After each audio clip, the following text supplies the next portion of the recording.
while we are still standing, can we do an opening prayer, which is taken from the second stanza of the national anthem? O God of creation,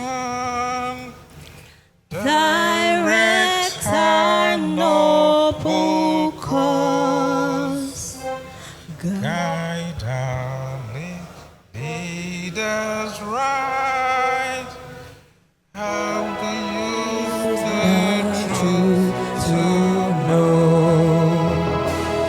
In love and honesty to grow and living just and true. Great lofty heights attain to build a nation where peace and justice shall reign.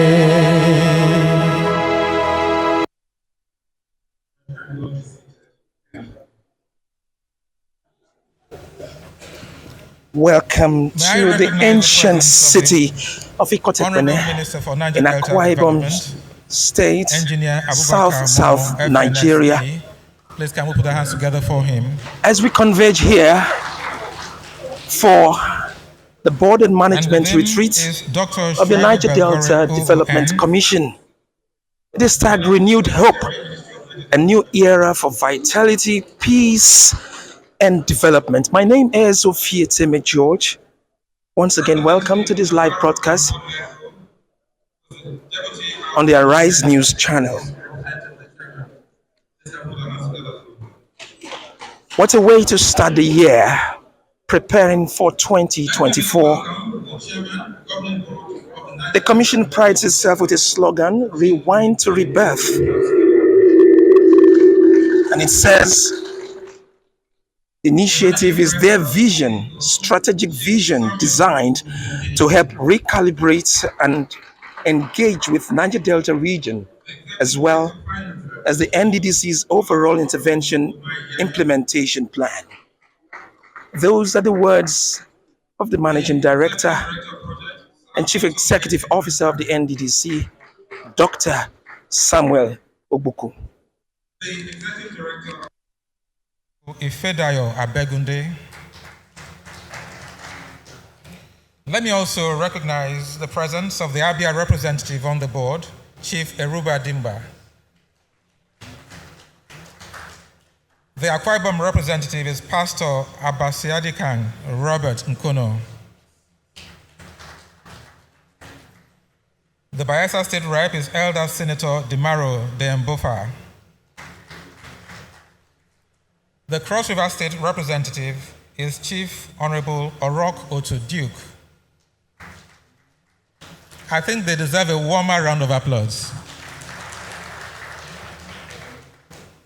The Delta State representative is Right Honorable Monday Buya. Edo State representative is Patrick Aisowen. The Imo State representative on the board is Patrick Chidiebere Kirian Uchebu. The Ondo rep is Prince Otito Thompson Atikase. And the River State representative is Sir Anthony Chinedu Okocha. We also have the North Central representative, Honorable Nicholas Andona Wende. The Northeast Zonal representative is Dr. Abdul Rasak Said Namdas. And the Northwest Zonal representative is Senator Ibrahim Abdullahi Gobe, MFR CON.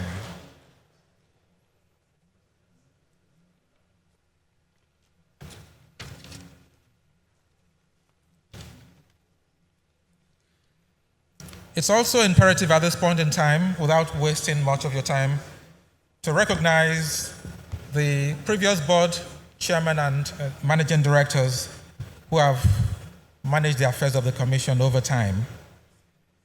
The first board was headed by Onyema Ugochukwu. Please, can we put our hands together for him?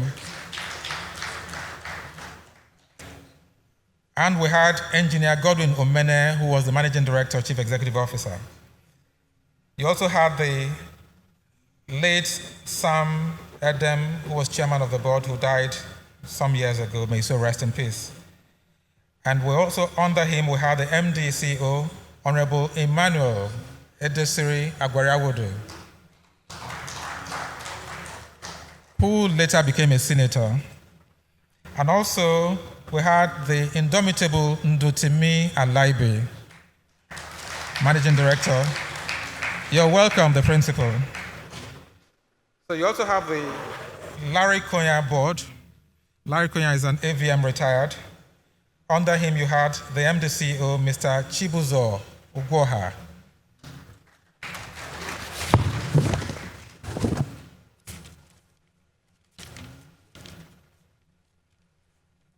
For the essence of time, I'll quickly run through the list. We also had the managing director after Alaibe, Asa Basi Dan Abia, MDCO. After him, we also had the very charismatic Chris Obo, former MDCO.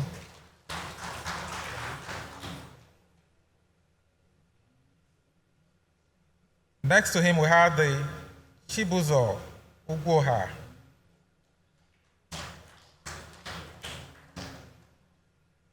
And we had Nsima Ekere, Managing Director, CEO,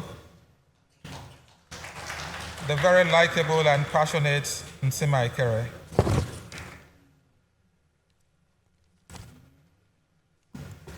The list has not been exhausted, distinguished ladies and gentlemen. Just before I proceed, I want to recognize the presence of my co-anchor, a veteran in the field, a passionate and consummate broadcaster, a showbiz impresario. Ebere Young, please. Can we put the hands together for Mr. Ebere Young? Thank you very much. Thank you. My name is Charles Ubiodili. Thank you. Thank you very much, Charles. He has established a protocol, but I do realize here that we have members of the National Assembly that are seated. I'd like to welcome here distinguished Senator Ositangu, Minority Whip of the Senate and Vice Chairman, Senate Committee on Nddc. I welcome you. I also like to welcome here distinguished Senator Agadaga Benson Sunday, Chairman, Senate Committee on Host Communities, is here with us. Distinguished Senator Neda Benas Imaswen, Member, Senate Committee on Nddc, I welcome you. Let me welcome Senator Jarigbe Agom Jarigbe, Chairman, Senate Committee on Gas Resources, and Senator Joel Onowakpo Thomas, Vice Chairman, Senate Committee on Defense. Also from the House of Representatives, let me welcome Honorable Jafaru Leko, Deputy Chairman of Committee on Nddc, Honorable Issa Anka, Honorable Issa Ambarura, Honorable Eugene Didiago, Honorable Martin Zessien, and Honorable Jema Ojoto. Distinguished ladies and gentlemen, let me welcome all of you to this amazing retreat. My colleague had already established the protocol, but let me just say, normally, retreats are designed to help the team engage, connect, and thrive together. It is designed to influence and inspire, used to leverage on the vision and strategy of the organization. So this 2024 retreat is not different from what happened in the amazingly successful 2023 retreat. This will help Nddc achieve its set goals and provide a documentable platform for developing the process for achieving organizational goals. So I welcome all of you. But to kick us off, let me welcome here a leader, a reformist, an architect of progress, ready to shape a brighter and more prosperous future for the Niger Delta region. He is a lawyer. He is ICT savvy. No wonder his friends call him digital. Former SSG in Delta State, now chairman of Nddc. Please welcome Chedu Ebe.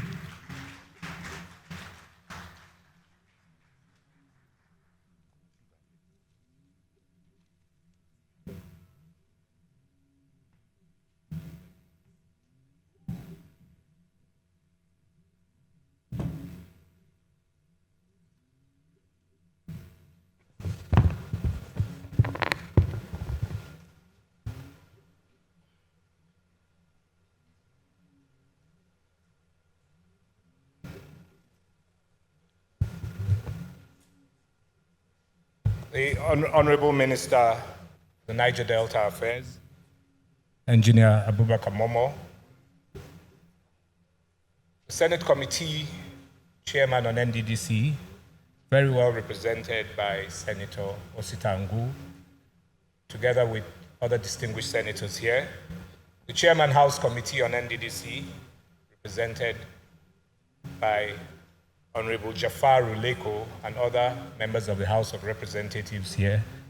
Honorable Minister, with your kind permission, I would like to stand on the already established protocols. It's with great pleasure that I welcome you all to this two-day strategic retreat.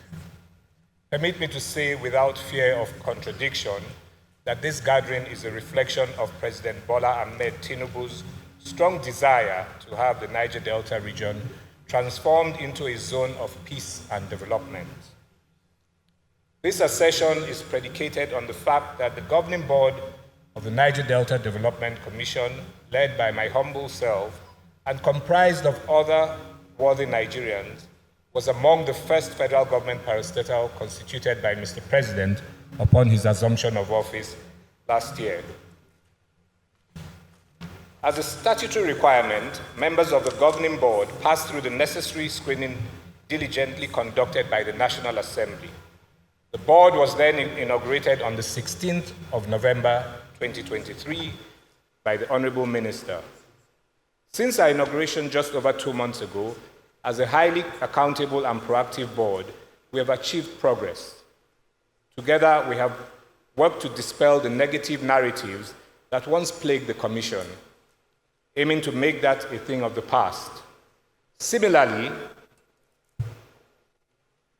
we have adopted a leadership style that aims to instill confidence in our people, prioritizing their well-being through constructive collaboration and mutual respect.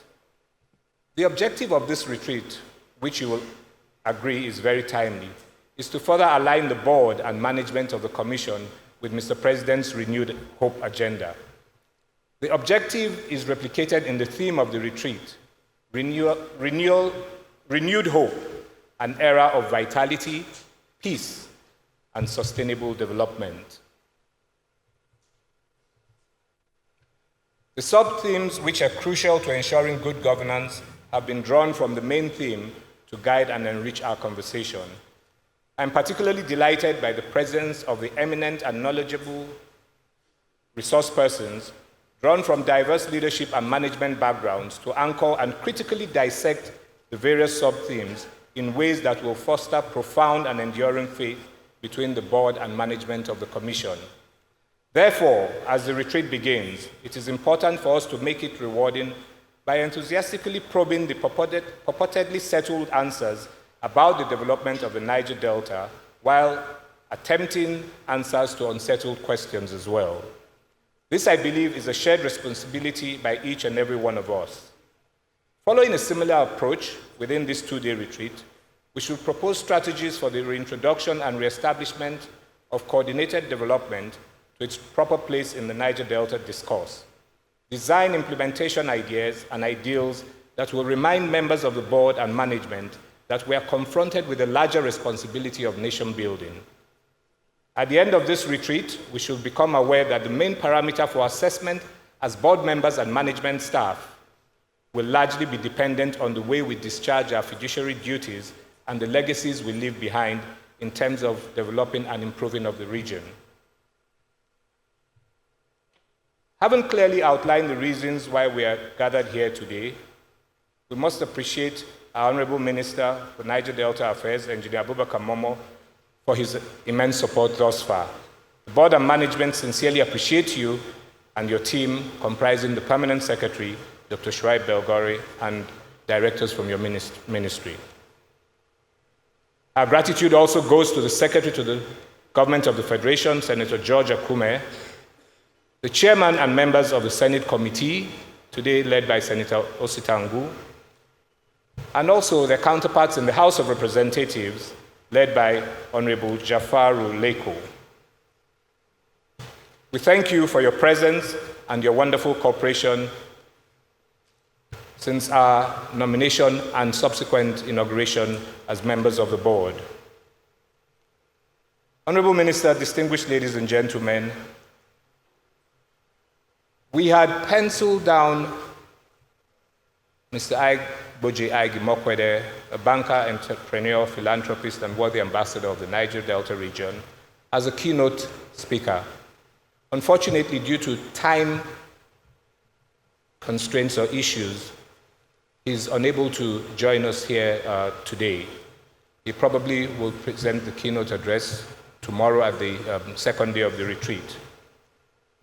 Our appreciation also goes to our very, very, very eminent resource persons, namely Mr. Frank Nweke Jr., a two-time Minister of the Federal Republic, Engineer Emeka Eze, the pioneer Director General of the Bureau for Public Procurement, Dr. Joe Abba, an internationally acclaimed public sector reform expert, the KPMG team led by Mr. Tolu Odukale, Mrs. Ofyong Ayawu, a strategy and development advisor, and the duo of Doctors Atei Beredugo and Charles Achodo, who are experts on the regional master plan of the Niger Delta, for setting aside other pressing engagements to be part of this retreat in spite of the very short notice. We're also delighted and grateful to have a team of highly experienced moderators made up of Dr. Sam Amadi, Mr. Sam Omasheye, Ms. Donu Kobara, and Liberos Oshoma Esquire. We're indeed grateful and thank you all for honoring our invitation. Today, we have a gathering of eminent sons of the Niger Delta who have served on the board of the Commission either as chairman or managing directors. We thank you very much for coming today and also for finding time to join us to share your experience and to also impact some of your knowledge on us who are currently serving on the board and management of the Commission. To my fellow board members and the management of Nddc, let me reemphasize that this is an exceedingly important endeavor that requires our utmost commitment and attention to ensure we optimize the benefits of this retreat. The people of the Niger Delta are hopeful that we will make a difference, and as such, I implore you to make constructive and incisive contributions when the opportunity avails itself. Distinguished ladies and gentlemen, thank you very much again for listening, and I welcome you to the 2024 Nddc retreat.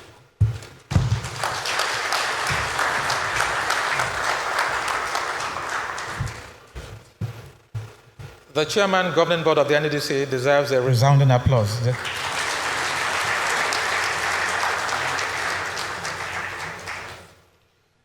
Let me quickly recognize the presenters. The Ramfak, from Ramfak is Chief Philip Okafor Esquire. Please, can we put our hands together for him? And also, a worthy son of the Niger Delta, Senator Barinada Mpigi, Senate Committee Chairman on Works, a great fighter for Niger Delta matters on the Senate. Please, can we put our hands together for him? At this point in time, it's my pleasure to welcome a former Managing Director, Chief Executive Officer of the Nddc, very intelligent, incisive, a trailblazer, Ndotimi Alaibe. Please, can we have you on the stage, sir?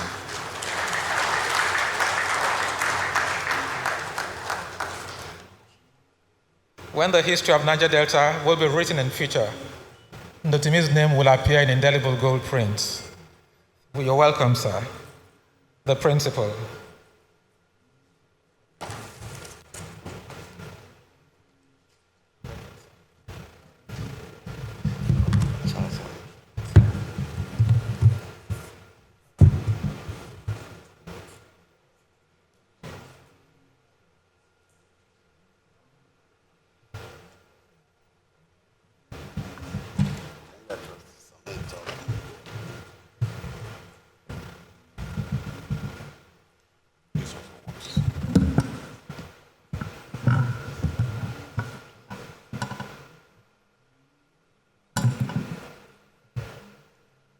The Honorable Minister of the Niger Delta, my friend and brother, I remember you used to be in the House of Reps those days, and you are a veteran in the matters of the Niger Delta. Please give him a round of applause. The chairman of the commission, and not forgetting the PAMSEC, Niger Delta, a round of applause for him. Chairman, my brother, the Nddc, also my brother, distinguished senators here, don't hold me on the protocol, I'm not a government man. Members of the House of Reps,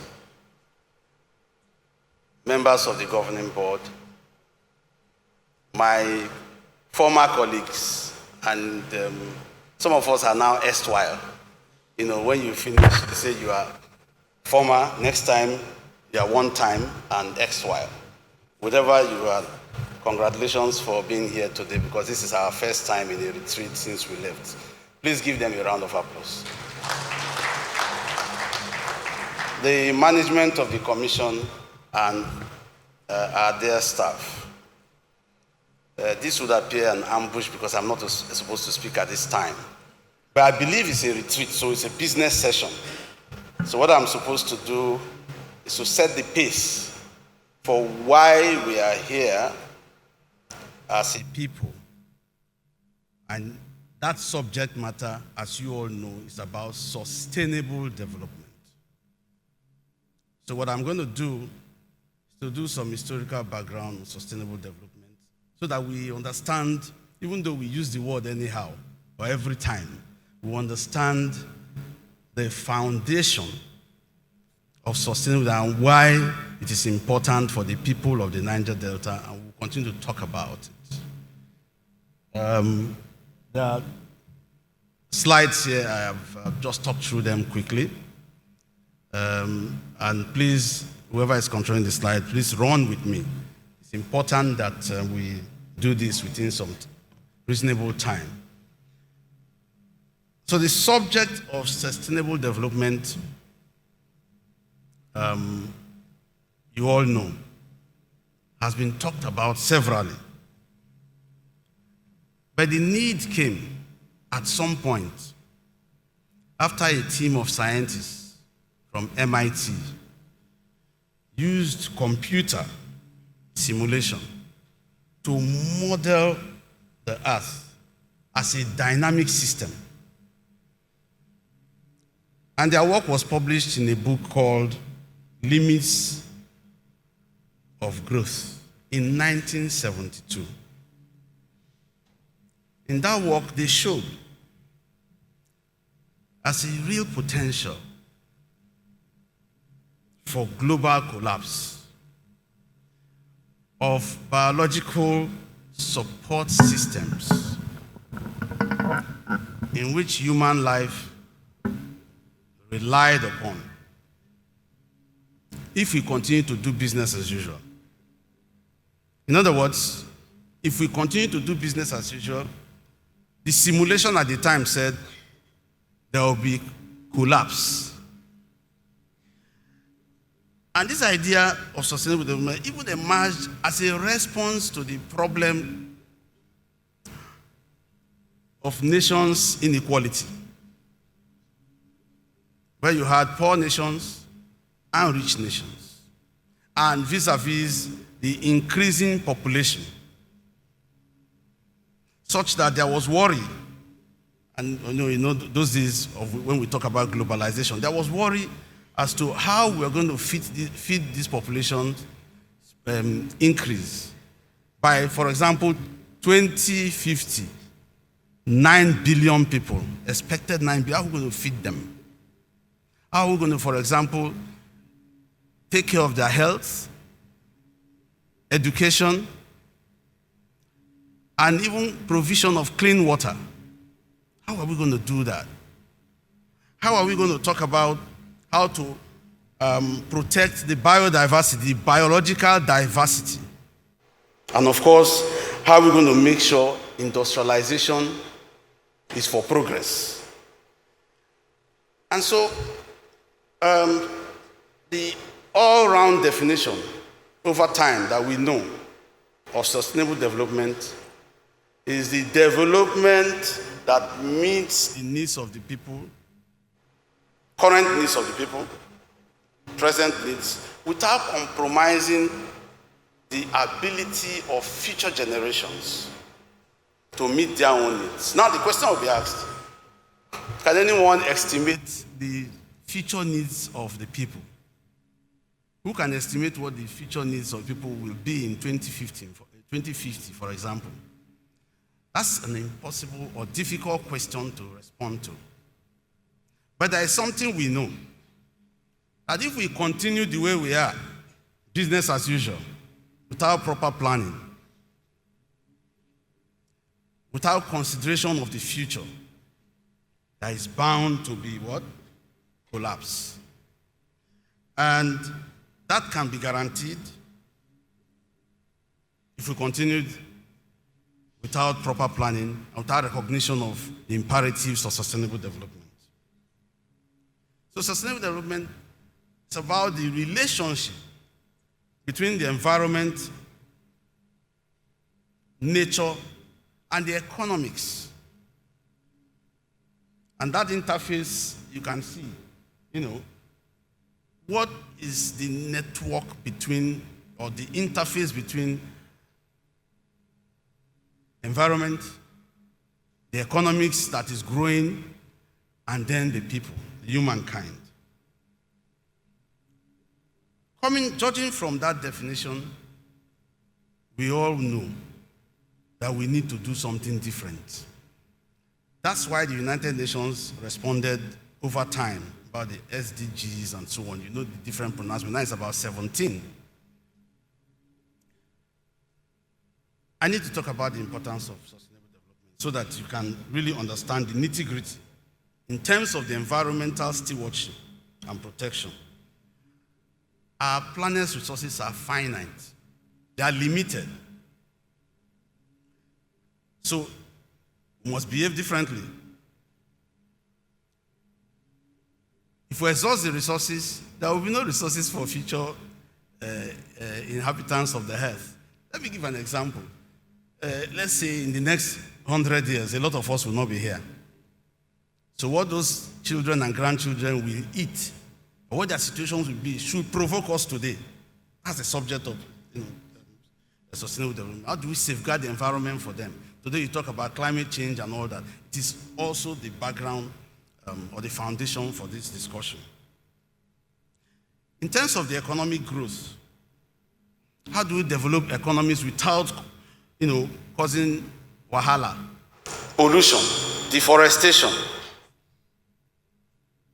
In terms of social equity, how do we ensure that poverty is reduced substantially so that there is a spread, there is equity in distribution of resources?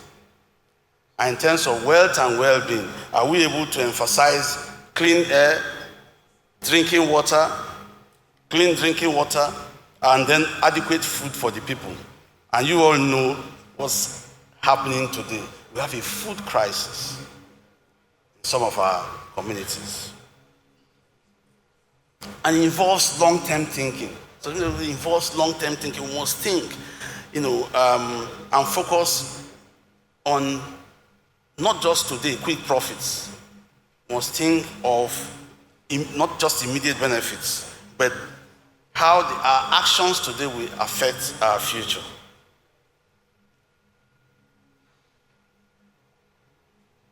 In terms of relating sustainable development to our activity in the Niger Delta, and I dare say, how crucial sustainable development is to our people in the Niger Delta. I saw my friend from the oil industry around.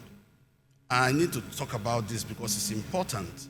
The type of eyesores we have seen over the years, the oil spillage, oil incidents that have happened in the Niger Delta, the reports from NOSDRA,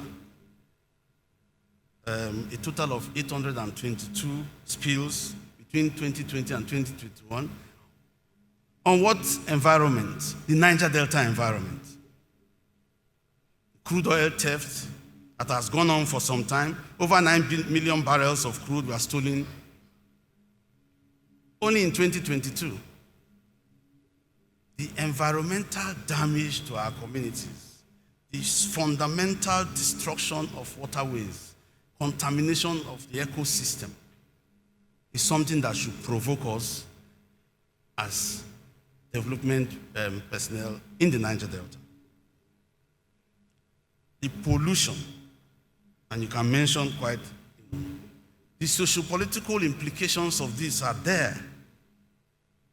And our people have cried for following the marginalization of the zone over time. We have carried arms to protest this, but it didn't work. We're lucky we have an Nddc to intervene. But there were serious socio-political implications. Even at one point, the oil industry became the whipping boy. Even if husband and wife quarreled in the community, it is the oil industry because of these circumstances. And of course, you remember the violent clashes with communities, and that there's need for, equity in the distribution of wealth. In terms of the economics, or the economic sustainability, there's been, unemployment, especially of our youth. And this has wide implications. Some of the statistics from the MBS are right there for you to see. Go to the next slide and you see. I don't want to mention the employment rates in the different states, but it's still critical that it is a subject matter for discussion in this retreat. At the region's dependence in oil and gas sector has resulted in lack of economic diversification. So there's a tendency for our people to look at the oil more than other sectors. Agri sector, the tourism, other sustainable development sectors are ignored in favor of the oil and gas sector. And the implications of job creation are there, they're stark. And of course, limited access to infrastructure. In terms of infrastructure, there's quite a lot of progress that have been done in some of the states. And we must give kudos to some of the state governments in the work they have done to improve the quality of infrastructure we have. Without mentioning the specific details, I believe that collaboration with state governments will even improve further deployment of infrastructure. But there has been power challenges in spite of the gas that we have. The volume of gas we have in some of the states, power is a challenge. I know power is wealth. Okay? The lack of consistency, electricity supply, and insufficient power distribution, and so on. Transportation infrastructure is also a challenge, and the difficult terrain is a challenge. So, what are the strategic imperatives you want to hear of sustainable development? I'll try to move a little faster. In terms of policy and government reform, there is need to strengthen the regulatory frameworks so that environmental standards can be, and human rights can be, protection can be made. In terms of the environment and restoration, there is need for mitigation of pollution and the ecosystem degradation. There is need to promote sustainable resource management and the preservation of our biodiversity. And there's need to engage communities in education and healthcare. Let me say this. Most of the times we deploy projects to the community without engaging them. That was what the master plan was meant to solve. We did an exercise at some point during the master plan exercise when we had focus group discussions with state government, with communities. And what came out of those communities were shocking to some of us. If you ask the market women, what are your priorities, in terms of development in your community? What came out in most of the community was education as priority number one. That was shocking to some of us who had not faced communities before. So you need to engage communities in this work and also empower them as you also preserve their culture. In terms of economic diversification, there is need for promotion of alternative livelihoods. Okay? How do we support entrepreneurship, agriculture, tourism?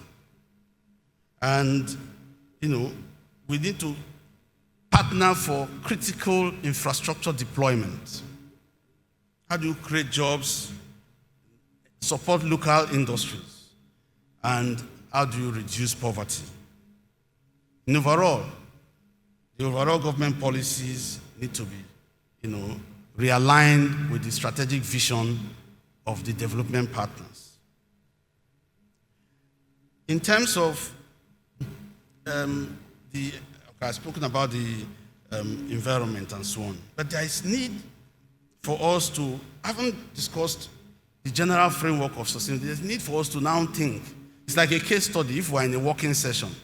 What are the cases of sustainable development that has happened that are successful or even near successful? And in the Niger Delta, you recall that the previous government did something in the mode of implementing the Ogoni cleanup campaign. Whether that is successful is for you to judge. But the point was that there was an initiative to implement the cleanup. And I'm sure this government will continue with that. There is also the Niger Delta Development Commission. Whether you like it or not, it has been a success. We are here. 23 years hence, we're here, still discussing issues to improve. It may not have been too perfect. There must have been hurdles along the line. But it is work in progress, and communities are being impacted. If we were in the working session, I would have asked you to also suggest some of them, some of the youth empowerment, some of the microfinance issues, some of the community-driven activities. In all I'm talking about is impact, still related to sustainable development, community impact, environmental impact, and what? The economic impact of the exercise. Let me delve a little bit, because my presentation is almost concluded, to talk about some of the reflections I have, and I'm happy that some of the people that work with us on the master plan are here. And they will talk about the details. But I want to say that as part of the sustainable and its successes, there was a plan. It's part of the mandate of the Nddc, mandate number 4 in the law. And when we implemented the Niger Delta Regional Development Master Plan, it was not a perfect plan. No plan, of course, in the world is perfect. But it was to give the foundation for sustainable development activities to happen. And it was a collaborative framework so that all partners, service providers can work together. No one service provider can succeed alone. So I'm happy the minister is here. Maybe you should ensure that there is a coordinative framework between yourselves as the ministry, the Nddc, the Amnesty Office, the state governments, and some of the oil companies. Now we're moving from Shell to Renaissance. Some other companies are doing the same thing, as I've been told. There must be a coordinating framework so that we don't repeat what we used to do before. One service provider is implementing water in a particular community, another service provider is also implementing the same water project, and that is an activity loss of funds. We need to identify what the implementation challenges were. Part of the problem was implementation. People make plans, no implementation. We need to identify why there was no collaborative effort from the city, because the plan was for the people. It was not an Nddc plan, it was a plan that was for Niger Delta. Those reflections are important as this retreat is going. There is need for review of that plan. Because at some point, and I'm happy Dr. Amadi is here, we were assigned to review all plans in the Niger Delta, under the platform of the Niger Delta Technical Committee by President Yaradua. At that time, we considered all the activities that had happened from the 60s, including the Ogomudia report, the 3% report. All those reports were considered up to the time of the master plan. And we came up with an implementation framework for future development. Implementation was almost zero. And you will recall that it was during the time of that plan that the Niger Delta Ministry was inaugurated, was part of that initiative. Okay? So there is need for renewal because you need to have a plan. If you do not have a plan, whatever we are doing will be, will not be coordinated and we will not serve the purpose of our people. I believe that moving forward, an updated Niger Delta Regional Development Plan remains a crucial framework for guiding and implementing development initiatives in the Niger Delta. A renewed commitment and a collaboration is essential. Before I conclude, let me say how happy some of us are to have been invited to this gathering. This is the first time I'm attending a retreat in of the Nddc, and some of us here the past. There are some lessons learned. The Americans, when you go for a program like this, they first list the lessons learned. What are the lessons learned from the past, administrations of the Niger Delta Development Commission? What are their failures? What are the issues for future build-up? And I'm happy that we have set the stage for you to understand that it is in the bid for sustainable development to make sure that we have the congruence of the environment, the equity in the social distribution of amenities, and of course the environment, the protection of the environment for our future. Thank you very much.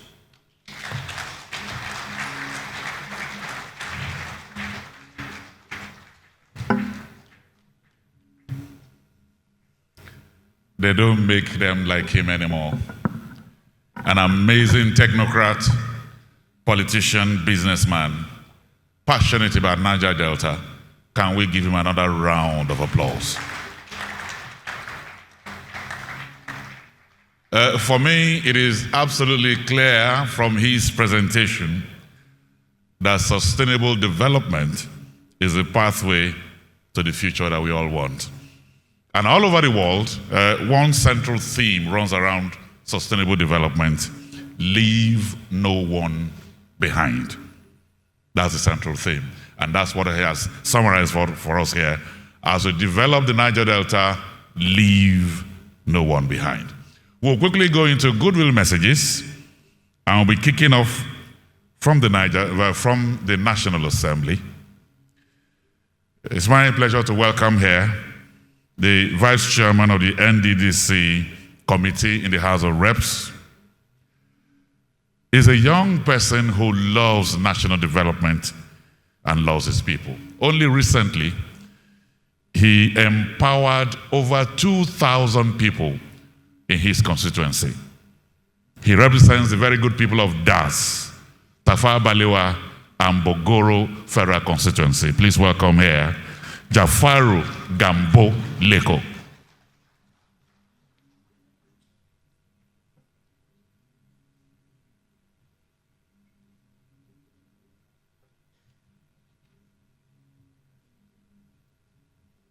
Well, thank you very much.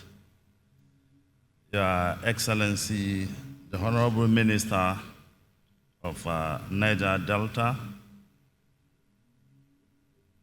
Your Excellency, distinguished Senator, Senate Committee on Niger Delta Ministry, represented by the Deputy Senate Committee Chairman on Nddc, Senator Osita, respected distinguished senators, my respected colleagues from the House of Representatives,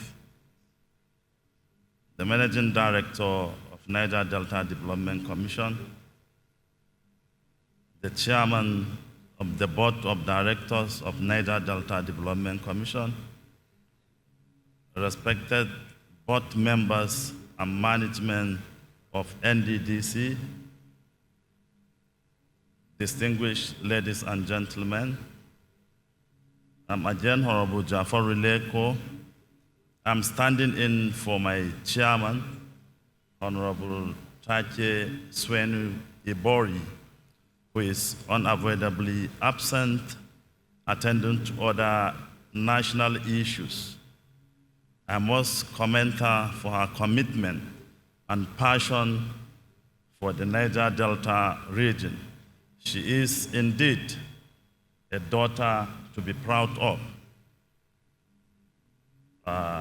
During our interaction with her from last year till date, I was able to understand she is very passionate about not just the development, but sustainable development of the Niger Delta region. At this point, I also must have to appreciate the President of the Federal Republic of Nigeria for assembling a credible Nigerians as both members and management of Nddc. I have no doubt, because I have gone through the credentials and antecedents of some of these board members and management, and I have no doubt if Nigerian is given to them, they can do not just Niger Delta. So we are confident about the board and management of Nddc. And for us at the National Assembly, we are ever willing and ever ready to give them all the necessary support to deliver. We have displayed that, and we are going to continue to do that, because we are patriotic Nigerians and we are passionate about development of this country. On this point, I will deliver the goodwill message from my honorable chairman. I'm highly delighted to be here today for this very important retreat termed the renewed hope, an era of vitality, peace, and sustainable development. This retreat, I must acknowledge, is very timely, in line both with legislative agenda of the 10th House of Representatives and a renewed hope agenda of President Ahmed Bola Tinubu.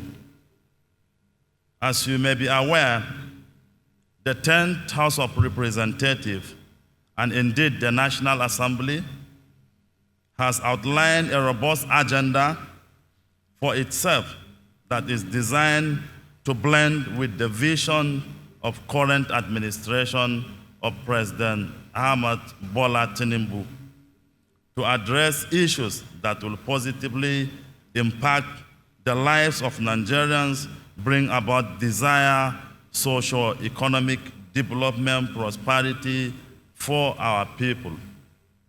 Similarly, it may interest you, this distinguished audience, to know that the theme of this retreat aligns with my personal drive, which is the rewrite of the narratives of the people of Niger Delta region. I believe that with the caliber of personalities gathered here and as a core stakeholder, we can collectively achieve the goal of our people of Niger Delta region. To the new board and management of Nddc, your appointment is not merely a little, it is a call to service to the people of Niger Delta and to the people of Nigeria. Each decision you make, every policy you endorse, every project you undertake should be guided by commitment and make sure that it has been taken to conclusiveness. Transparency and gather good of our region, greater good of our region. Your role extends far beyond the borders of the Niger Delta. You are now ambassadors of positive change on a national scale. I want to urge every participant here present to take this retreat as a time to recapitulate on your actions and inactions, to discharge our duties as I am persuaded that togetherness we can deliver the platform to start fixing the Niger Delta region, putting into consideration the fact of the current realities in Nigeria. In conclusion, let this retreat mark the beginning of transformative era of Niger Delta region and by extension for Nigeria. Let our actions speak louder than our voice, and let our dedication to the ideals of progress and unity across the nation. Together, we can create a future where Nigerians, regardless of their geopolitical zones, location, can experience the dividend of good governance and sustainable development. In the word of the Deputy Speaker, Right Honorable Benjamin Kalu, it is our duty and responsibility to improve the living standard of our good people. This is not just for the present generation, but for the future ones that will inherit the outcome of our decision and inactions. At this point, I want to thank you more sincerely for coming, and long live the Nddc, long live the Niger Delta region, long live the Federal Republic of Nigeria. Thank you very much.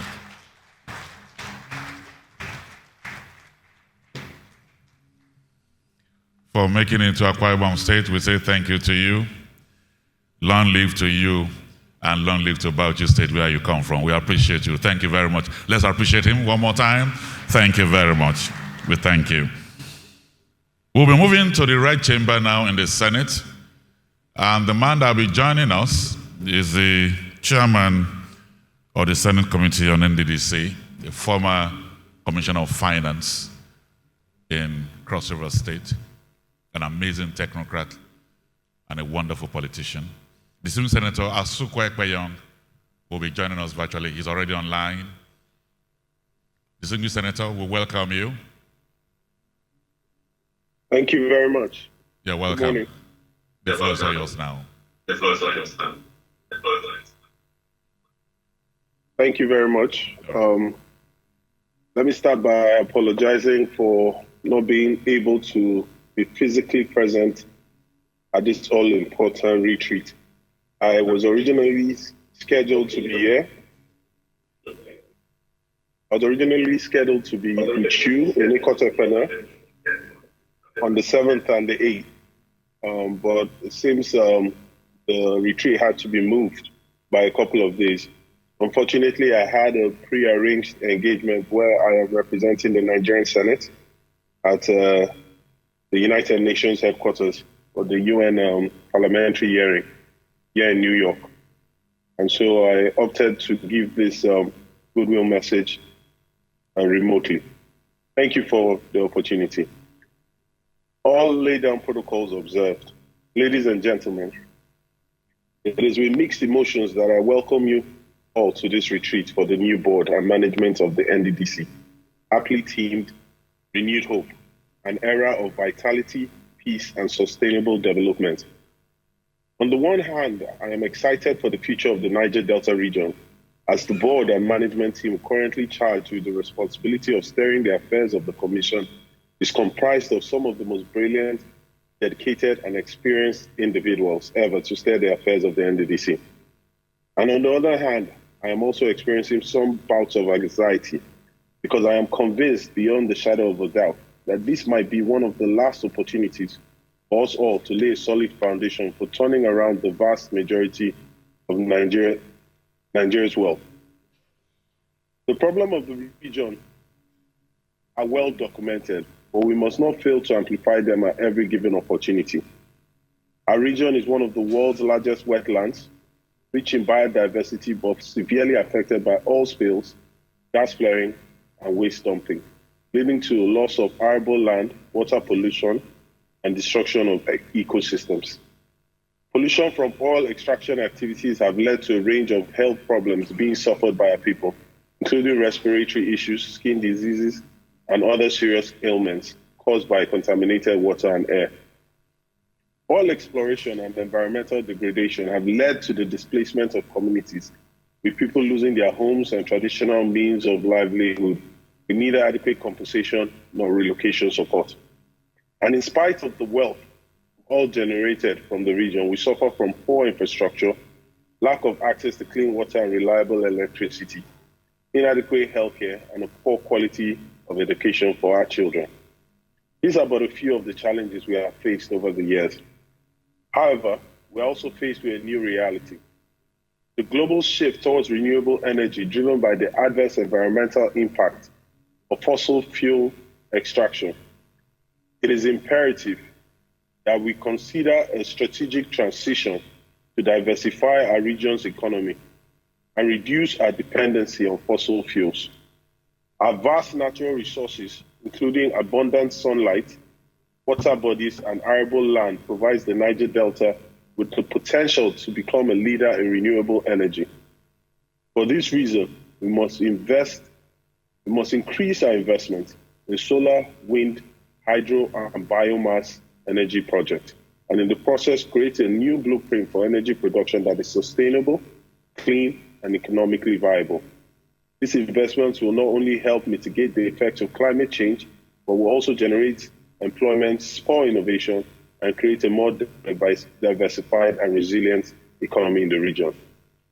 The transition will not be easy, and it will not happen overnight, but the long-term benefits of the Niger Delta, economically, environmentally, and socially, are undeniable.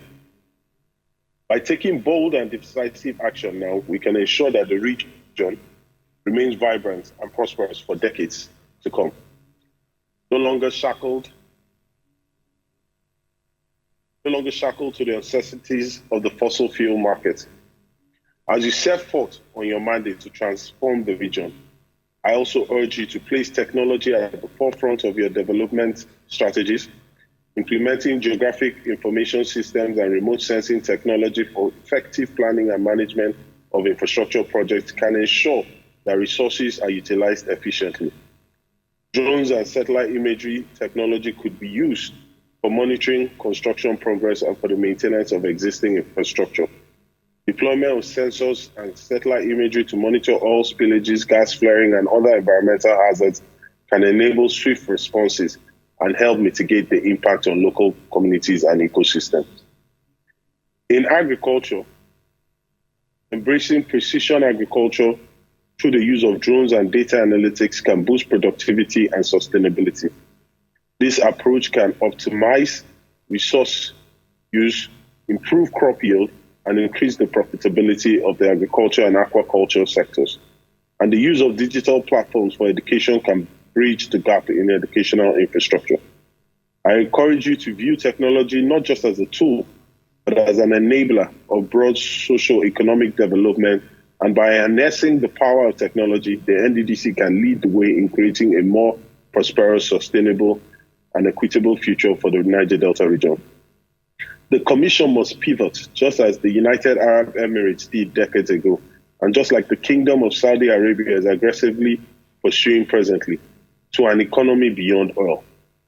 As the latest stewards of this esteemed commission, you inherit not just the duties of your predecessors, but also the hopes and aspirations of millions of people who call the Niger Delta their home. The mandate is clear: to facilitate the rapid and sustainable development of the Niger Delta into a region that is economically prosperous, socially stable, ecologically regenerative, and politically peaceful. As you all assume the mantle of leadership, I urge you to remember that every decision you make, every policy you implement, should be a stepping stone towards the fulfillment of this mandate. This is a call to action, a call to break the cycle of unfulfilled promises and unrealized potential. The people of the Niger Delta have been patient, but patience is not infinite. You have the unique opportunity to redefine the narrative, to turn the tide of history, and to set a new standard for what is possible when integrity, visionary leadership, and unwavering commitment to public service come together. Let us look back on this day as the moment when a new chapter of progress began, when the Niger Delta Development Commission turned the page and charted a course towards a brighter, more prosperous future for all who call this region home. I am sure that I speak for both my colleagues in the Senate and the House of Representatives committees, and by extension, the entire National Assembly, when I say that you will have our full support for the achievement of your mandate. We all recognize the historical importance of this commission and the vital role it plays in addressing the unique needs of this region, which is so critical to the economy and the stability of our nation. We understand that the task ahead is complex and multifaceted, requiring an intricate balance between economic growth, social development, and environmental stewardship. In the pursuit of these goals, please know that you do not stand alone. The Senate Committee on the Niger Delta Development Commission is committed to providing the legislative backing necessary for the Commission to achieve its objectives. In closing, let us reaffirm our collective commitment to the people of the Niger Delta. Together, with mutual respect and cooperation, we can achieve the goals set forth for the betterment of the region and our country. Congratulations once again, and may your tenure be characterized by dedication, innovation, and impactful results. I pray that at the end of this two-day retreat, may we all leave here with renewed hope and an implementable plan for an economically resilient and developed Niger Delta. Thank you very much.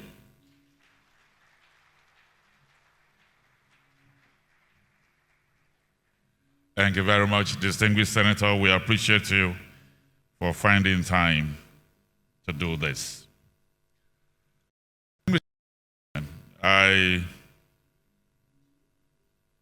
welcome you to one of our keynote speeches coming from the Managing Director CEO that will be taking a look at the Nddc, the journey so far, and the road ahead.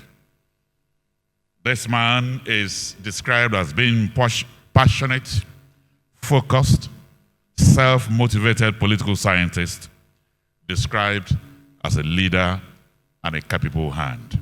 I'd like to welcome here the MDC of Nddc, Chief Sam Ogbuku, PhD.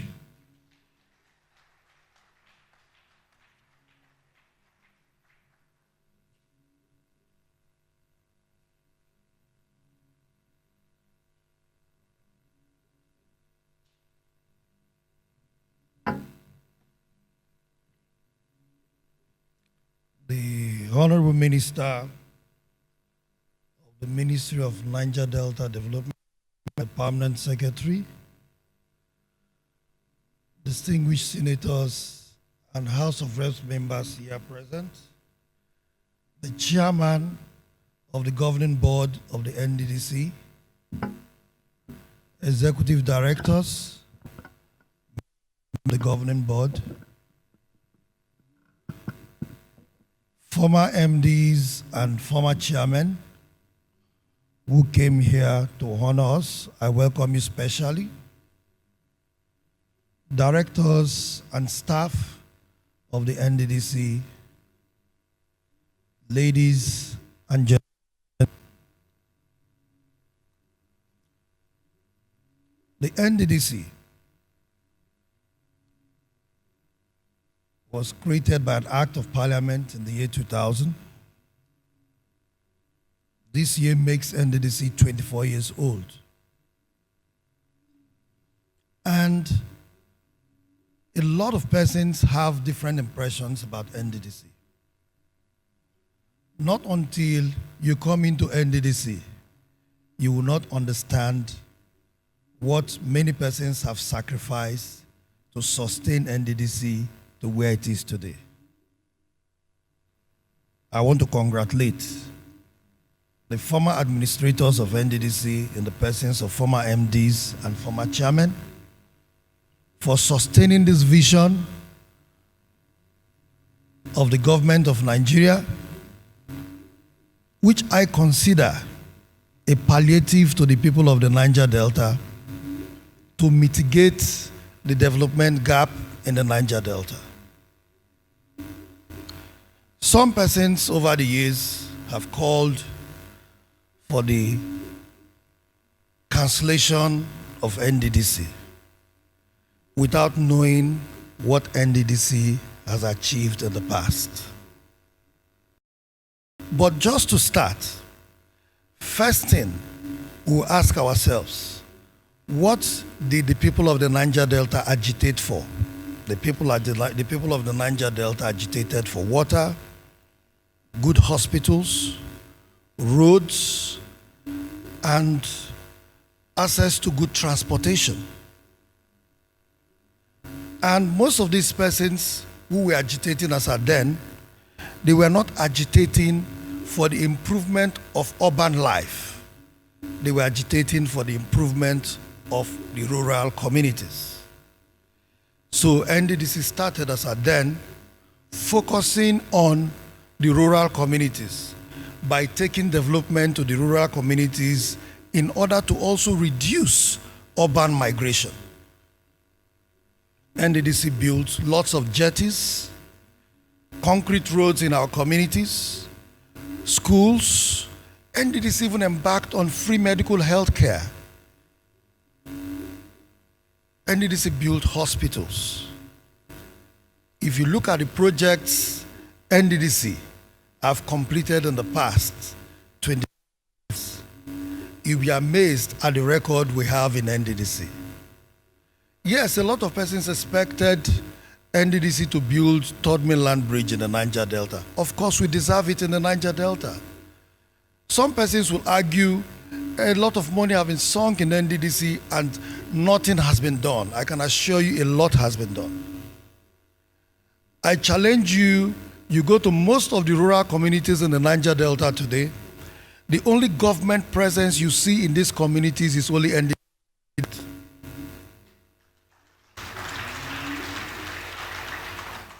That is to say, that is the only way the government has reached these people. But some of these projects were never commissioned. Most of these projects, NDDC did not make noise about them. NDDC did not tell its story, thereby allowing strangers to be telling the stories of NDDC. Those strangers who told the story of NDDC, they actually contaminated and adulterated these stories, painting it the way they want. Most times we don't also forget the political interests too. When these stories are told, sometimes it's because some persons are interested in the position. So they always want to cast aspersion on NDC. The board should go so that they should come in. The political interests amongst us in the Niger Delta have also helped in not telling the right stories by people contaminating and adulterating these stories, selfish reasons. But if I just want to give you a little record, I can tell you that in the past 24 years, NDDC in terms of infrastructure, I'm not talking about training, because there are a lot of trainings NDDC have embarked on which you cannot really substantiate. The medical outreach NDDC have embarked on, you cannot really substantiate it. But I bet you that NDDC medical outreach in the Niger Delta has been the most successful, to give health services to many persons in the rural areas. But the question is, how much is it? These are soft developments that you cannot really feel. So because you cannot really quantify them, you assume that NDDC has done nothing. In terms of scholarship, postgraduate scholarships have given postgraduate scholarship to over 2,300 Niger Delta indigents in the past 24 years. So for that, how much does it cost? If you evaluate it, you will also appreciate the NDDC. I can assure you the NDDC postgraduate scholarship scheme is the most successful scholarship scheme in the Niger Delta. Even state governments also depend on our postgraduate scheme. You come to project infrastructures. In the past 24 years, NDDC have completed about 7,483 projects. Out of these completed projects, 3,357 are roads and bridges, while 611 are renewable energy projects. 3,427 projects are still ongoing. And if you look at this record, you also agree that nobody will tag NDDC to be a failure. NDDC is not a failed story. The records are there.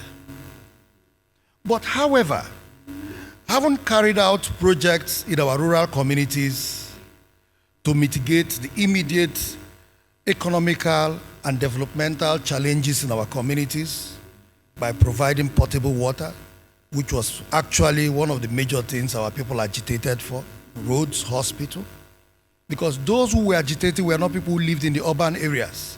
They were those who were living in the rural communities, those who were feeling the direct impact of crude oil exploration. Hence, you needed to also attack development at that point first.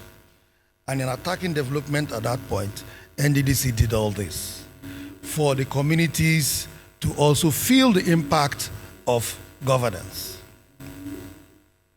Having said that, today the world is also changing. The world is revolving. Yes, more is expected of NDDC. The people of the Niger Delta, most of our rural communities are now urban cities. Today, here in Ikotekbene, the development here can be compared to that of Uyo. You have a situation whereby schools are now competing with the state capitals. In Bayelsa State, Amasoma is competing with Yenegua. So the state capitals are also extending to rural communities. Hence, more is expected. Today, the people of the Niger Delta expect NDDC to link communities with bridges, to build 50-kilometer roads, because since the urban areas are also fast expanding, we cannot also continue with 1-kilometer roads that will serve a particular location. So now we need to connect communities. And in connecting these communities, NDDC have done quite a few too. One of the landmark projects NDDC have also completed was the partnership between NDDC and SPDC in completing the Ogbia-Nembe Road, which is about 27 kilometers long with about 9 bridges all on swamp. That is also a very, very big success story of the NDDC. That project is yet to be commissioned. Recently, we had a discussion with the Honorable Minister, and the Honorable Minister have charged us to put the motion in place for the commissioning of that project. So, NDDC recently have also completed another 18-kilometer road in Abia State, which will also be commissioning. NDDC completed a 600 meters bridge in Oron here in Akwa Ibom State. NDDC had a very big bridge in Tororua in Bayelsa State. There are bridges that NDDC have completed and long roads. So these funds are not just wasted. Yes, I also agree that in this process, mistakes must have been made. Some of these mistakes that have been made are mistakes that were not deliberately committed. Persons in the Niger Delta that were also given responsibilities to carry out some of these projects, some of them never had the capacity, so some did not complete these projects. Hence, we have uncompleted and abandoned projects here and there. The whole idea was not to make the people of the Niger Delta to be spectators to development. The whole idea was to also empower the people of the Niger Delta by involving them in the developmental process. But hence, some of them disappointed, but we're not going to dwell on that disappointment.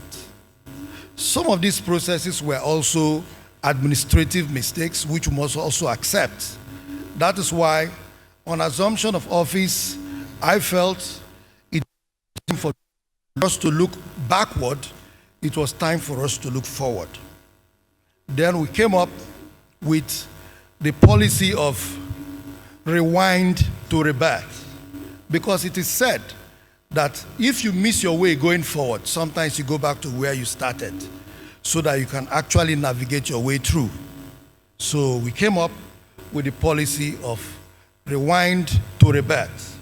And rewinding to rebirth, that is why today you see that we have in our presence here, former MDs and former chairmen, because we have a lot to learn from them. Mistakes they have made, they wouldn't want us to make such mistakes. We cannot claim to know it all. It is left for us to learn from their mistakes and also improve on their successes. And that is why we had to apply the rewind to rebirth. And having applied the rewind to rebirth, we decided to also come up with a term called the triple T. The triple T means transiting from transaction to transformation. Foundations of the Nddc. We are now transiting from transaction to transformation. And in transiting from to transformation, meaning anything we are doing must be sustainable. When it is transactional, there are no foundations to make it sustainable. It is because you just want to help the person. This person is my brother, let me help him. You're helping your brother. What is your brother giving back to society? Are you helping your brother to become a liability back to society or to be an asset to society? Based on that, we came up with the transiting from transaction to transformation. Transforming our development, transforming the individuals in the Niger Delta. In development, we have to ensure that we put the right frame for even our procurement process to ensure that any job that is given will also see the completion. I will come back to that. But for the individuals, just like as I said, Nddc has spent so much in terms of human development, training, skill acquisition, and the rest of them. But today, I can assure you that we virtually have a data for how many youths Nddc have trained, how many youths Nddc have impacted on. So sometimes it becomes a vicious circle and a merry-go-round where you find yourself training the same set of youths. And some persons in the villages who probably this training will impact on more, they don't have access to it. Because not everybody here in Uyo can be in Port Harcourt. Not everybody in Bayelsa can be in Port Harcourt. Not everybody in Benin can come to Port Harcourt. Hence, you find out a situation whereby just some few set of youths that have access to the head office of Nddc benefit from Nddc. That brought us to part of the sustainable approach of introducing the Project Hope. The Project Hope means holistic opportunity for programs and engagement. Now, trying to bring all programs and engagement under one platform. We are looking at ways of engaging our youth. So first thing first, Project Hope is registering youths in the Niger Delta online for us to have a database of the youths in the Niger Delta. Because without data, you cannot plan. But if we have the right data, we know how to plan for the future of our youths in the Niger Delta. That registration is going on. Right now, we have enumerators in the various local governments, also registering youths in the various local governments, those youths who probably do not have access to internet, because we don't want to leave anybody by the side. So Project Hope is also going to look for opportunities for youths in the Niger Delta. Opportunities in the areas of IT, today tech seems to be the in thing in the world. We're also looking at opportunities not just for white-collar jobs, because God will not employ everybody. We are looking for opportunities in tech. We are trying to ensure that we build a set of youths who are good in tech that can develop software and other expertise in the tech business, which we can also outsource to other parts of the world, where people can sit in their houses and also work in different international companies. Once you train these youths, they will never come back to you to look for a job. They can take care of themselves. We just want to equip them. That is part of the sustainability. We want to jettison the era of where people bring training programs to us in Nddc without telling us how those trainings are going to impact on us. Because in the past, people bring training to us where the vendors only make money, and at the end of the day, the youths are back on the streets. We don't want the kind of training where you give people starter pack and they go back and sell them. So in order to avoid that, we're also ensuring that one of the advantages of Project Hope is that for any training we want to do, these youths are going to be picked from the database. Picking them from the database gives opportunity to the man that lives in Oron, because he has been able to register with, so we can also meet him on the areas of his competence. If it is welding, we want to train welders. We know we are training people who have passion for welding. And because they have passion for welding, whatever opportunity you give to them, they are going to utilize it. We are not expecting 100% success, but for us, we believe even 60% success is okay for us. We'll build for that, because in the past, we have lesser than 50% success. We want to grow from that. We can even benefit more than that.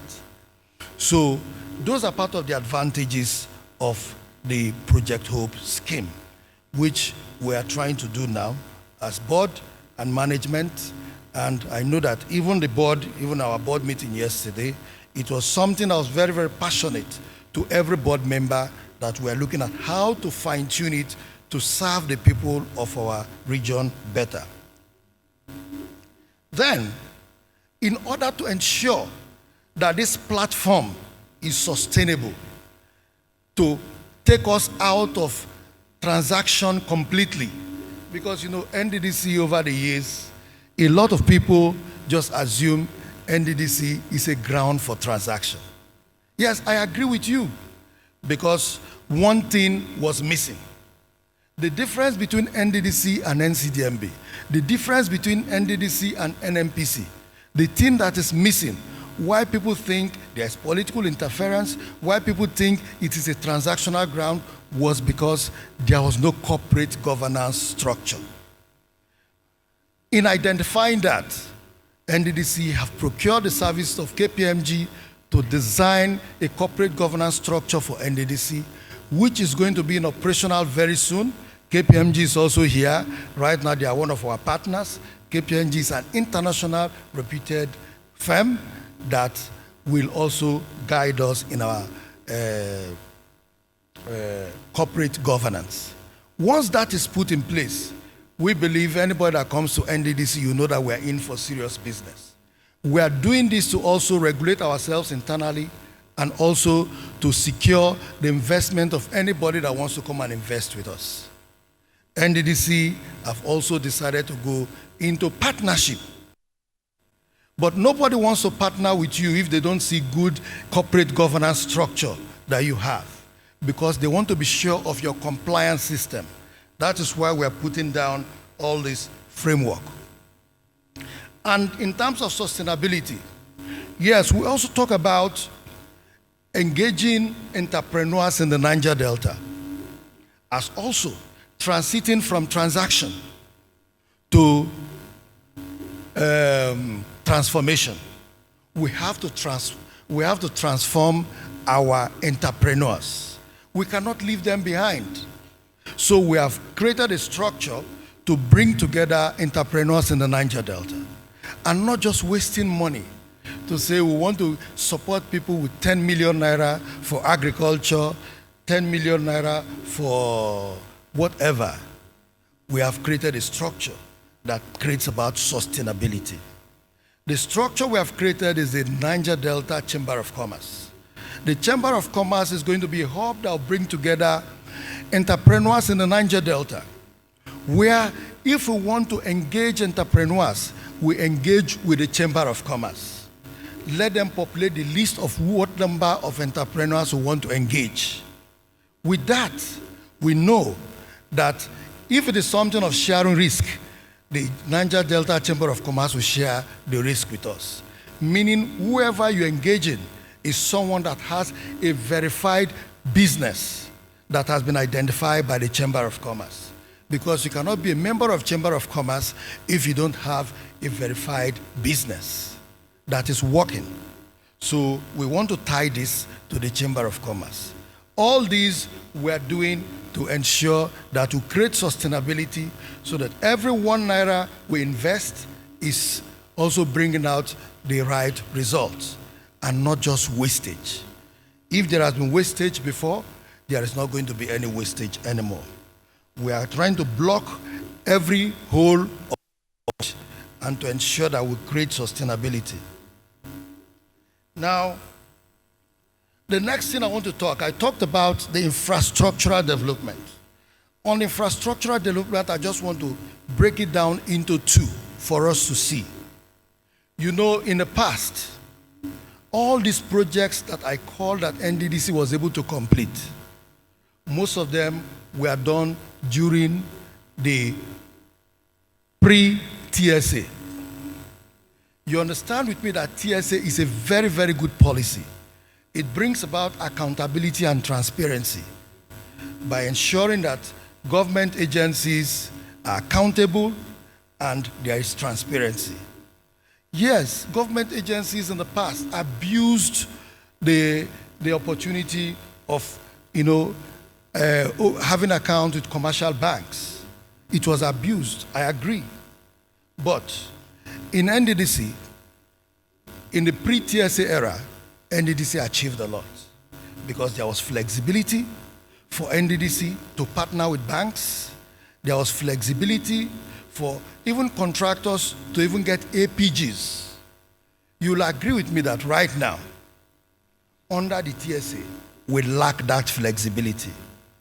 And if you check, from 2015 till date, that was when the ushering of emergency contracts started in Nddc. Because it is very, very difficult under the Procurement Act for you to publish contracts to award without you having the cash backing. It is very, very difficult because it is even against the act for you to publish projects, haven't getting your budget approved, that you want to award projects. The question is, do you have the money? And when you don't have that money and you do it, meaning you're telling the contractors to go and start working for them, for you to pay them later. That brought about a lot of abandoned projects in Nddc within this period, and that brought about Nddc owing a lot of contractors, which has made Nddc to be highly indebted. Now, I'm only just using this opportunity to call on the government and plead with the government to look at the case of Nddc. Nddc is expecting a 2024 budget. The IOCs do Nddc in bulk, they pay quarterly. Nddc is funded by the federal government statutory allocation, ecological fund. All these monies do not come in bulk. And if you don't have this money in bulk, the alternative is maybe Nddc do not spend it, save it, gather all these monies in bulk, and at the end of the year, you get an award of contracts. But it is not possible that budgetary year. It is not possible. Development for anybody. For us to develop the Niger Delta, we must be radical about it. We shouldn't just be passionate, but we should be radical. The Niger Delta is very, very peculiar. Just like one of the speakers said, that it has the highest wetland in Nigeria. I want you to understand that in the Niger Delta, for a 4-year term of an Nddc board, you have only 20 months of dry season to work. Because in the Niger Delta, we enjoy only 5 months of dry season. So 5 times 4 is 20 months. Meaning it is even below 2 years to work, because you cannot be working in the swamp under the rainy season. You will not have the time to work. So for us to achieve this, if the government can review the stance of Nddc under the TSA by taking the Nddc out of TSA so that the Nddc can have flexibility. Nddc is self-funded. With the self-funding monies expected from the IOCs, with the self-funding monies expected from the statutory allocation, Nddc can actually tie some of these funds to specific projects using financial institutions to develop the Niger Delta aggressively. I think this is possible. That is the future of the Niger Delta. But under this situation, the board and management of the Nddc is expected to sign a performance bond with the Honorable Minister tomorrow. Honorable Minister, sir, I wonder if we are signing a performance bond, you have so many expectations from us too. How do we meet up these expectations?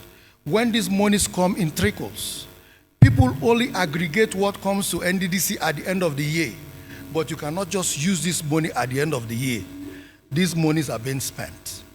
If money is idle, so long as it comes in trickles, that is when political interest also comes to that money. But if the money has been mortgaged in terms of even tied to specific projects, I think even the political influence on Nddc will reduce. So, Honorable Minister, sir, we are begging you, as your subject, to also take our voice to Mr. President, that this is the dilemma we have.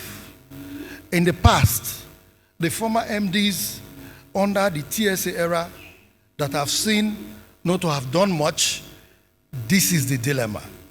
If they never spoke, we have looked at it, we have extracted it.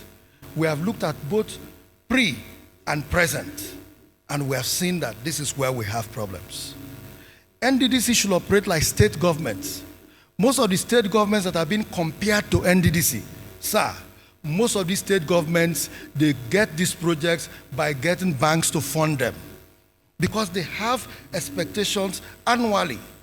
But in Nddc, we cannot use our statutory allocation to plan to go into getting people to get APGs to fund projects because you don't have it in bulk in your account. So we are pleading that while we are going into signing a performance bond, these are the issues we should also look at. Evaluate us from these areas so that at the end of the day, let all of us succeed together. Let us make Mr. President proud because the present board and management are determined to make Mr. President proud. We know how passionate Mr. President is about the issues of the Niger Delta, and we are determined to make him proud. We have a crop of young men, experienced technocrats in this board, starting from the chairman of the board. He's very, very passionate. He has been a very, very cooperating chairman. Board members are committed to ensure that the mandate given to us to serve the people of the Niger Delta, we don't fail the Niger Delta and the people of Mr. President. We are committed to the renewed hope agenda and to ensure that we become a trophy to Mr. President at the end of his first 4 years. We are committed, but also we are begging you to look at the challenges we have as a commission. we can all sit down together, work it out to ensure that the people of the Niger Delta are proud of NDDC, the people of the Niger Delta are proud of the ministry supervising NDDC, the people of the Niger Delta are proud of the legislators today that are oversighting NDDC, the people of the Niger Delta are proud of the staff of NDDC, and the people of the Niger Delta, let them be proud of the achievements we are going to make. Thank you very much.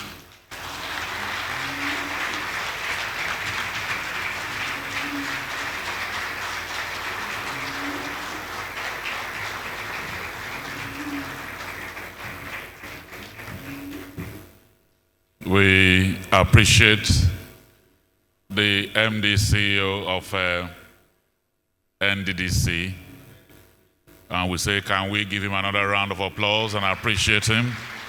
Thank you very much. While he was about rounding up, Her Excellency, the Deputy Governor of Akwa Ibom State, distinguished Senator Dr. Akon Eyakenyi walked in. Your Excellency, we welcome you. You're welcome. Thank you very much.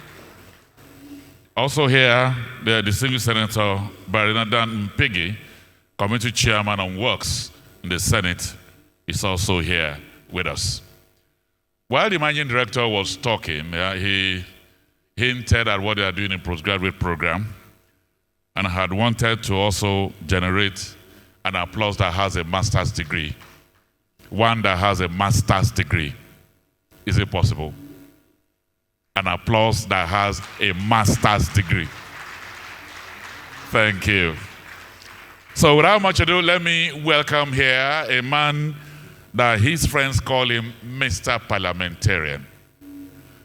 He has been a parliamentarian from the local government level to the state level and the federal level. He is a fellow of the Institute of Public Administration, a member of the Society of Engineers, a passionate and lover of Nigeria and the Niger Delta. Let me welcome here Engineer Abubakar Momo, the Honorable Minister for Niger Delta Development, to address us.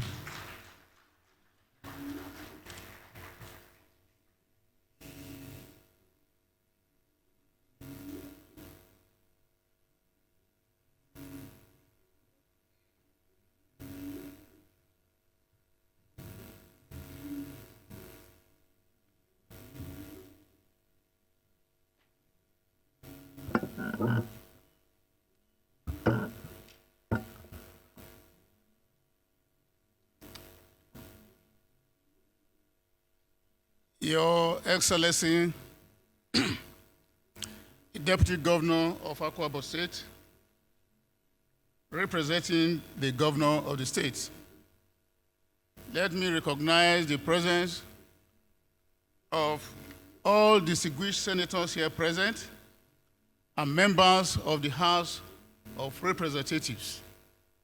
Also to be recognized are the Chairman and Managing Director and management staff of the Niger Delta Development Commission, including the board of the Nddc. I'm quite happy that today we are here assembled with quite a number of persons that have operated the system before. And I heard when Chief Timi Alabe was speaking, he did mention that this is the very first time that he's been invited to attend the retreat of the Nddc after he has left office. I think that is a commendable act. And I want to say that I'm proud of the board because this is the very first assignment that was handed over to the board when they were inaugurated sometime in November. And today, we can see the implementation of such directives. And with this, I think we have a lot to learn in order to move the Nddc forward from where we are today. Having said that, let me say I have to start on existing protocols so that I do not run far. I recognize the presence of everybody here, including the former managing directors and chairmen of Nddc.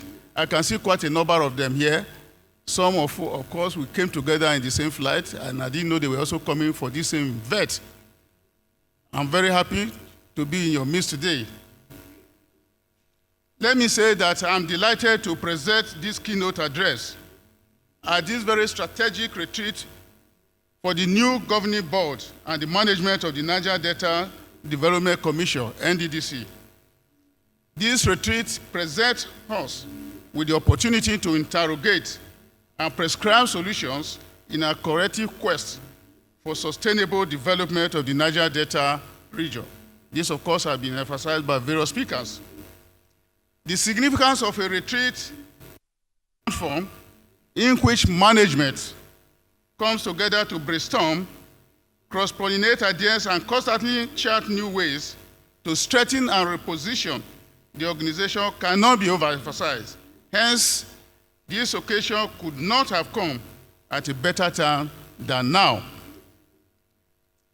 In specific terms, today marks a rebirth of another era in the management of Nddc. And I must say that for all of us here present, it is a veritable opportunity to examine some of the factors that have militated against the collective and efficient operations of the Commission in the last few years, and in particular within the periods we do not have a board, and even in the past. So I'm happy to say that with the presence of the former management of Nddc here, I think we have a lot to learn, and particularly the MD. I have to thank you for being able to assemble all of them. I think getting to hear from them from time to time, you will have a number of things that you can do differently. Ladies and gentlemen, I'm aware that it is not the first time in a forum like this that the directors, deputy directors, and other critical officers of the Commission are gathering to deliberate on how to synergize for resourceful progress. However, with the new board in place, I am more confident that we shall strike the right accord in our collective efforts to deliver on the mandate of the Commission towards the development of the Niger Delta region. As you all are aware, the forensic audit had been concluded more than a year, and before I came on board, I've been made to understand that the report had been submitted to government.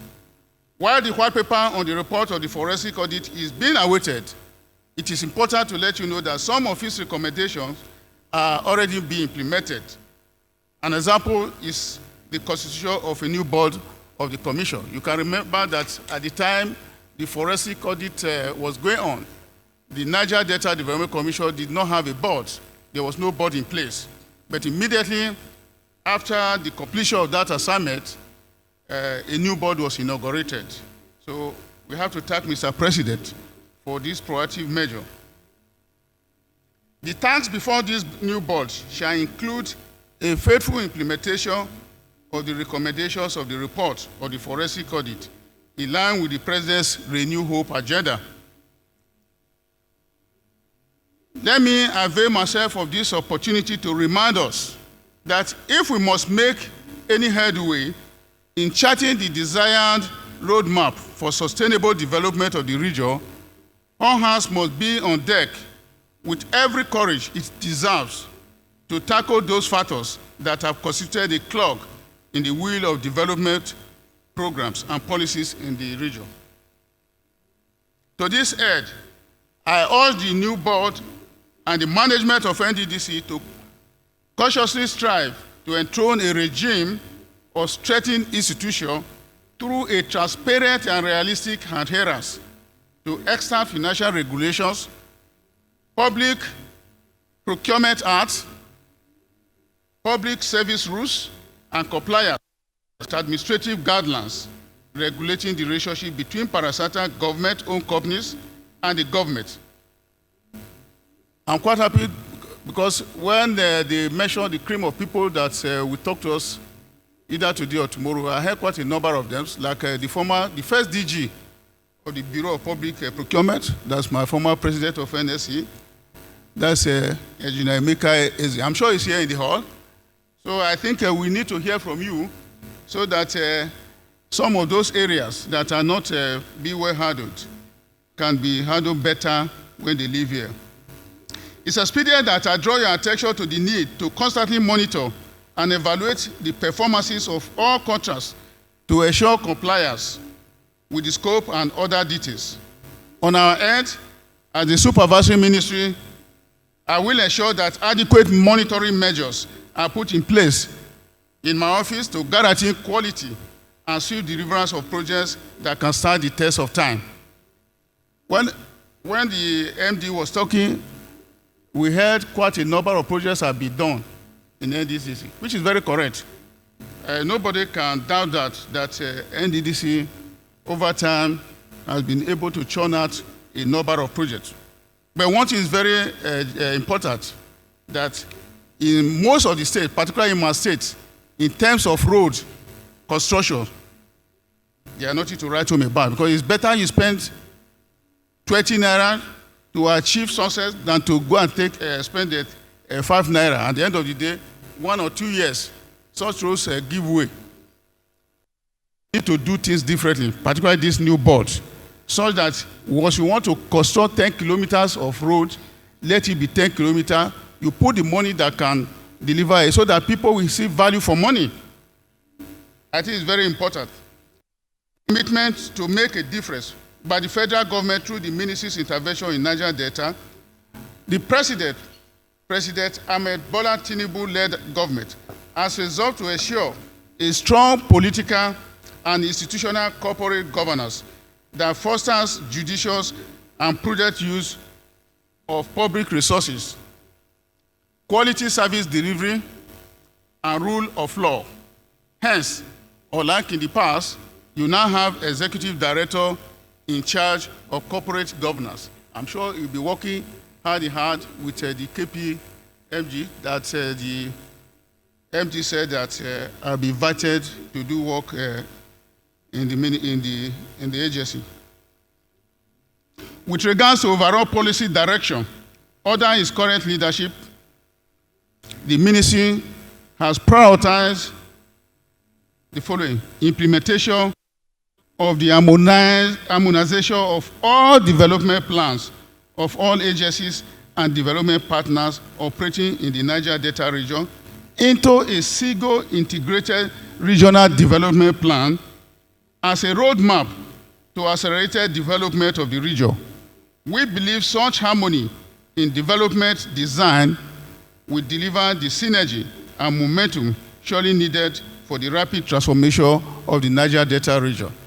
I think when Chief Alabe was speaking today, he did mention that they started a lot of development plans yesterday. Yes, we commend you post effort that you initiated something, and thereafter a number of development programs have also started from the ministry and other development partners. I think the ministry in the recent time has set up a committee, which of course involved the Nddc, the top management of the ministry, and also our development partners, because sometimes the EU were with us, and they want to harmonize all these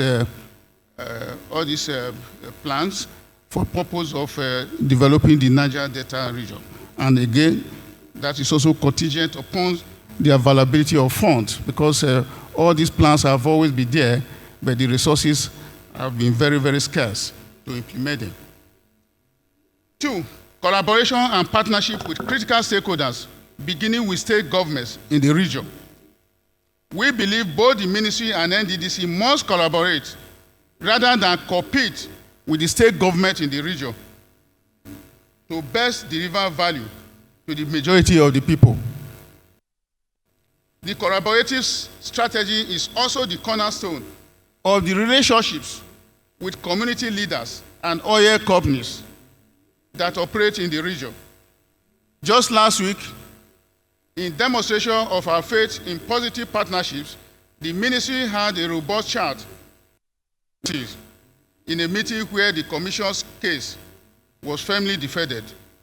Through collaboration and partnership with all stakeholders, we will be in a better position to leverage opportunities in the region to expand intervention in such priority areas as sustained inclusive growth, security for peace and prosperity, agriculture for food security, energy and natural resources for sustainable development, infrastructure and transformation as growth enablers, focus on education, health and social investment, diversification and effective service delivery via improved governance.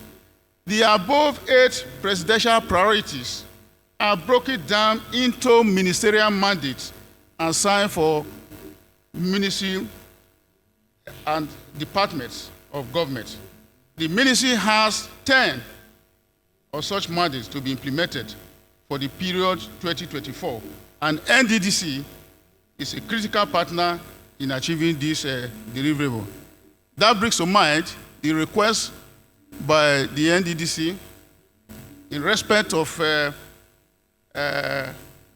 bulk money for in the budget, requesting that the various agencies, IOC, the budget office, and the ecological office should make it available in bulk to enable them perform as requested.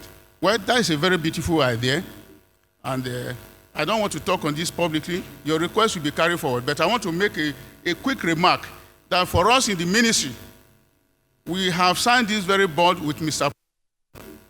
Even with an envelope system, not to talk of a system that is a direct allocation. I think with envelope system, every minister and permanent secretary has equally signed this very board with Mr. President, and we are mandated to do same with the various agencies or others. But your request as to that bulk payment and the rest of them is also very germane, but it's not a condition for performance anyway, because if you have what you're expecting in a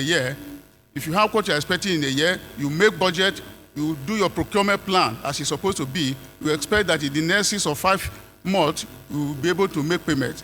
At least the money is there, and it will come, since your own is a first land charge. The third one is avoidance of awarding contracts without financial backing to pay. This in itself is a criminal intention. Henceforth, under no circumstance should contract be awarded indiscriminately without payment for work done. It's expected that for an agency like Nddc, whose budget is not envelope-based, but on statutory transfer, we ought not to have a number of indebtedness to contractors as we have today from previous management. You must have to gradually defray such indebtedness, beginning with not more than 30 million, so that at least the economy of the Niger Delta region will be inflated. We don't expect somebody, of course, we are indebted to 30 million, 20 million, and 10 million, coming constantly to the Nddc, asking for payment. I think you have to look into this. I first made this clear to you when you were inaugurated, and I want to re-echo it now, so that all those people whose money is 30 million below, you first of all focus on that before you begin to go higher and higher. I think it's very, very important. Like the issue of awarding contracts without financial backing. The moment your money is in the budget, you already know what you're expecting, you can go ahead and work contract on that basis. That's what we also do at the federal level in the ministries, and I believe state governments as well. They award contract based on what is contained in the budget, not necessarily when the full money is available. And once you do that, I think you are in tandem with the provision of the law. You wouldn't have run foul of the law. Accordingly, as I stated during the inauguration, your success in this regard shall be measured based on key indicators. Hence, the need for a board between the chairman of the commission and the ministry based on the assigned deliverables to Nddc. In this respect, the chairman, the managing director, and his management team are expected to sign these boards in question. It's also important to let you know all know that a similar board has been signed by the Minister and Permanent Secretary with the President of the Federal Republic of Nigeria. All of these are geared towards ensuring seriousness in governance. At this juncture, I believe there is an urgent desire for a clear break from the litany of setbacks and lost opportunities often witnessed in the Commission. I therefore adjourn the new board and the management to collaborate with critical stakeholders in the Niger Delta region to overcome these observed challenges and attain over our developmental goals. I would like to urge you to engage more with the governments and communities in deciding where to start projects. This will make you earn their trust and buy-in, and thus resulting into you making more impact and avoiding duplication of projects. I think a reference was made to that. And I also want to say that I recall the MD also told me that the 2024 budget is based on this very model. And I hope you will continue with it. Once again, I would like the board and the management to note that our desired paradigm shift in terms of the positive change can only be achieved if all or most of the identified tasks before you are faithfully executed with strict adherence to the details of the relevant laws. The retreat has been tailored to suit some carefully selected thematic areas considered vital in preparing your mind for the tasks ahead, and some brilliant brains have therefore been invited to lead us in our discussions and deliberations in this retreat. I'm happy to know that most of the people invited, apart from my brother, I heard Labora Soshoma, I think majority of them have been key players at the federal level. I think they will be able to do justice in some of the areas that have been assigned for you to talk to. Distinguished ladies and gentlemen, I encourage us all to be fully attentive and meaningful in our contributions to enable us arrive on the same page in our collective quest for a better Niger Delta region. Having said that, let me say that at this juncture, I hereby declare the retreat open for positive discussions and wish you all good luck. Thank you very much.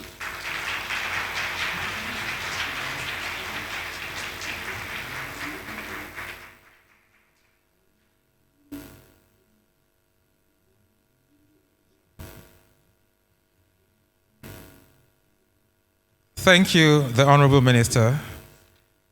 He has just given charge for improved corporate governance. What a beautiful way to declare the retreat open here in the ancient city of Ikorekbene, Akwa Ibom State. Abubakar Momo, Minister of Niger Delta Affairs, just provided the icing on the cake as we continue to witness here the board and management retreat of the Niger Delta Development Commission titled Renewed Hope, a New Era for Vitality, Peace and Development, for a commission that prides itself with a beautiful tag, Rewind to Rebirth Initiative, as a strategic vision designed to help and recalibrate its engagement with Niger Delta region, as well as the Nddc's overall intervention implementation plan.